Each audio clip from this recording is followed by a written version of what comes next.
18K Yonex racket at ginamit sa bagong world record na Fastest badminton hit by a female is 438 kilometers per hour and was achieved by Tan Perley. Congratulations, you are officially amazing! ito ang Yonex Nano Flare 1000Z sa ating badminton equipment review part 3. Ito nga pala yung version na 4U, yung 83 grams. May extra stiff shaft at headlight na balance.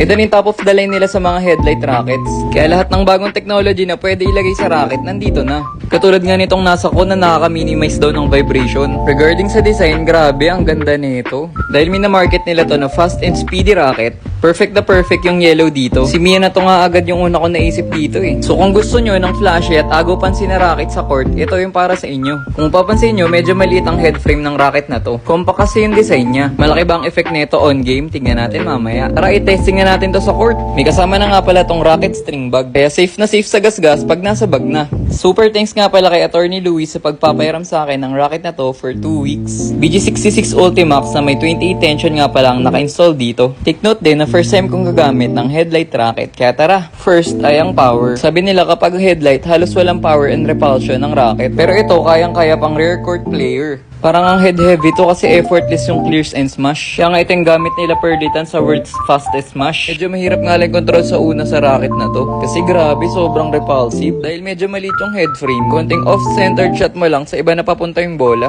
Pero kung i-compare ko naman to sa budget meal kong racket, super layo ng ganda ng quality ng control dito. Sadyang medyo behind lang siya in terms of control sa other top tier rackets like Arc Saber 11 Pro. Lastly, sa speed and handling, ito talaga yung best part ng racket na to. Grabe, sobrang bilis niya i-swing. Kaya yung mga drives and defense, sobrang effortless. Kaya kung front player ka, perfect na perfect sa'yo to. Special mention ko na nga rin pala, tunog ng racket na to kapag pumalo ka, sobrang crispy and ang lakas. Naka-Ultimax din naman ako sa main racket ko at same tension pero magkaiba talaga ng tunog. Overall, super marirecommend ko tong racket na to. One of the best nga to sa nagamit ko eh. Perfect to sa mga front player na gustong gusto din mag-smash sa rear court. Ang mall price nito ay 18K. Pero kung gusto nyo makamura at makadiscount ng 30 to 50%, DM nyo lang ako dito sa TikTok or sa page ko. Don't forget to like and follow for part 4.